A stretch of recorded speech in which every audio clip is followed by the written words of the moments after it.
medyo nakakala ang pag-iiwang kapag nagsimula na ordinaryo sa paghahanda natin sa dakilang kabistahan ng ating parokya sa kalangalan ng Mahamadalan ng ating ilan. Sabi nga po natin yung pagkaya natin ay upang higit na pagnilayan ang tema na jubileo ngayon at sama-sama pagtugon sa panawagan ng Diyos bilang mga maglalakbay ng pag-asa. Yung tema kasi namin na kinuha ay Maria ay kapiligrina ng pag-asa.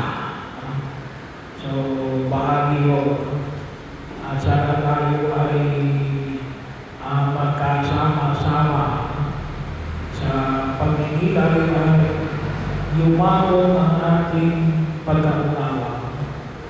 At tamang-tama rin ho ang ebanghelyo na ating napakinggan, yung panyaya ni Jesus, sabi nga natin, ay dalawa. Kapag inanyayahan ka at kapag naghanda ka. So, bahagi yun. So, ito baga ay hindi lang ito social etiquette. Muna yung hamon natin, yung panyaya na pinapamanik ng buong may kapal, ay isang panyaya na paglalakbay tungo sa kalooban na makadiyos. Hindi ho lamang makalipunan, hindi lamang makatao. Ngunit ang panyaya ng Diyos ay makadiyos. So, tulad ng pagkilala natin, alam niyo kung isa sa simbahan, ang simbahan, yung kalimitan sa atin ngayon, siguro, apetado tayo sa ibang ngayon, yung mga false seed, wala. Nandun kalimitan sa likod. So, hindi ho yun yung sinasabi ni Jesus. Bahagi ho yun na makita na dapat na ho. Kayo ay mga nagbuuna sa harapan dahil gusto ninyong makita sa Jesus. Hindi para paranalan kayo. Bahagi ho yun. Kaya sana makita natin na alam niyo kapag tumatanda na tayo, lalo natin napapakita yung kahalagaan na social gathering. Bahagi yun. May mga tao kasi na hindi masyadong sanay sa maraming tao. Bahagi yun. Kung maaari na lang, kakain din naman ako. Doon na lang ako sa bahay. Hindi lang ko yung pagkain na hinahanap natin kapag tayo hinahanap. Sana makita natin na tayo ay bahagi na pagkatao ng tao nagkaanyaya sa akin. Sana ko ma-appreciate natin na tayo ay inanayaan at nawa ay maglaan tayo ng panahon doon sa mga nag-anyaya sa akin. Kung sabi na natin, kung ipagkakaloob ng panahon, bahagi yun, huwag natin kalimutan. Sana makita natin. Sapagkat yung pagtugon sa panay ay pagtugon lalo, hindi lang mo sa pagkain. Hindi lang mo sa pagkain. Kasi makita natin, pwede ko na magbilhin yan. Pwede ko na magbilhin, pwede ko kainin yan. Bahagi ko. Kahit nasabihin natin na doon lang tayo makakapilin yan. Pero sana makita natin ang pinaalagahan natin yung mali. Yung tayo ay inibigay. Tayo ay inibigay. Yun ang sana makita natin. Hindi yung regalo natin, no?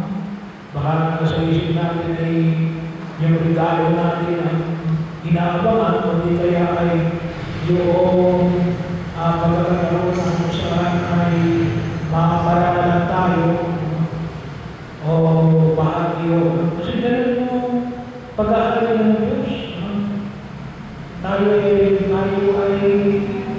invited sa pag-aaral ng Diyos. Nais ng Diyos na makabilang tayo. Mahalaga tayo. Bahagi yun ang huwag natin kalimutan. Kaya, sabi nga natin, kung may pagkakataon, hindi naman conflict, sana hindi natin mahalaga ng mga tao nag-iimbita sa atin. Kasi yun ay yun ay, kung tawagin natin, ay isang relasyon.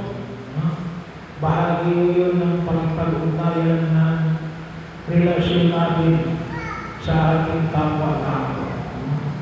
Pag-ugnayan kung sabihin natin, kung ipagkakaloob ng panahon, makita natin na ito ay para sa kalamanan ng tao nag-iimbita sa atin. At nawa pahalagaan natin. Ganun din yung pag-aari ng Diyos.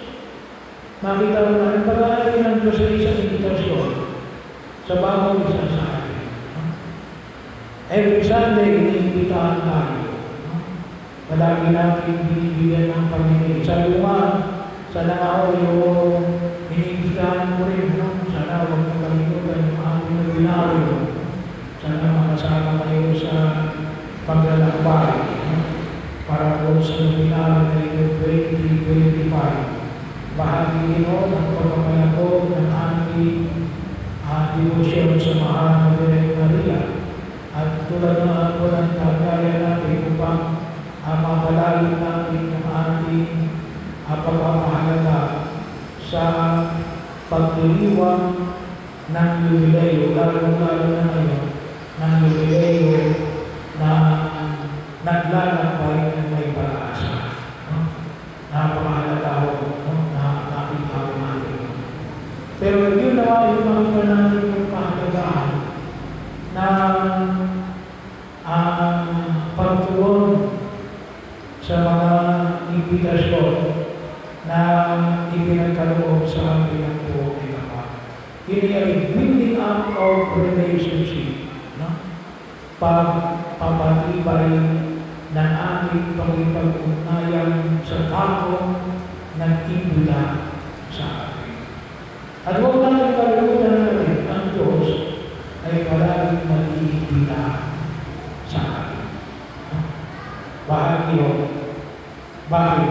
Ay para makita natin at mapahalaga natin yung nag-imbita.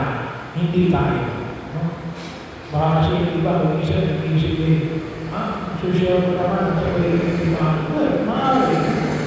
Pero huwag na kalimutan, kaya kayo umate ay pagpaparangal ng ito siya doon sa nag-imbita. Kahit na yung pagpaparangal, kaya tayo kung isa may mga activity tayo na pagpaparangal sa mga mamamayan. It is for the service of the people. Kaya tayo attend.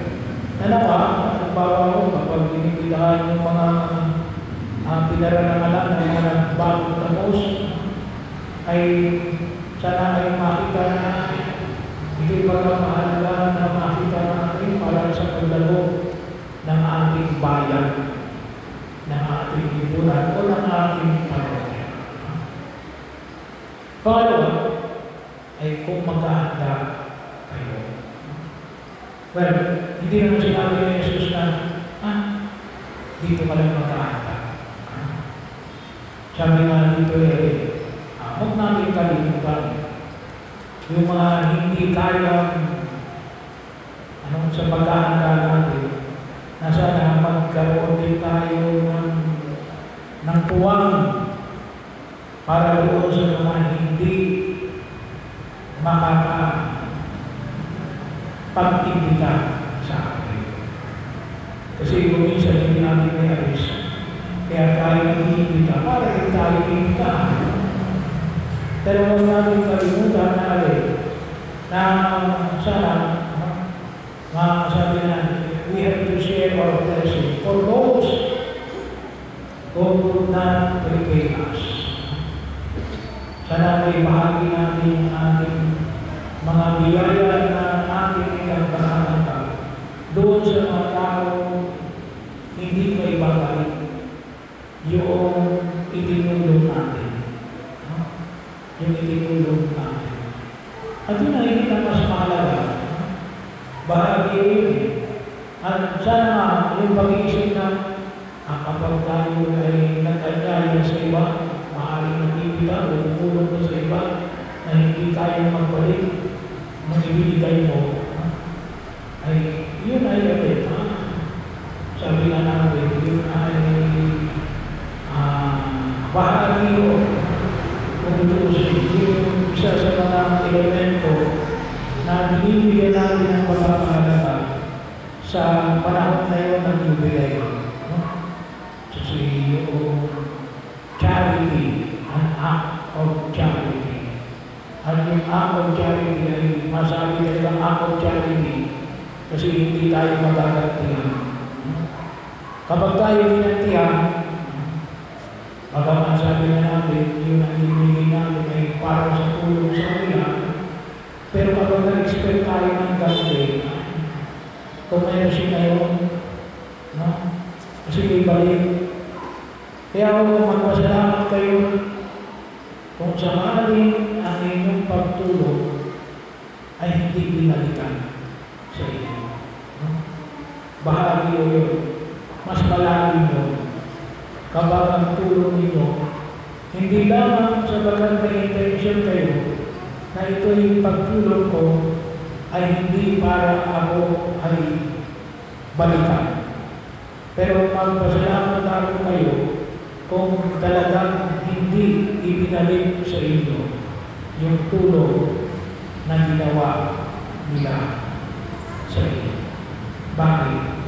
Kasi yun ay isang pagkilos na kung maging masanay tayo na tulong na hindi naghihintay ng kapatid.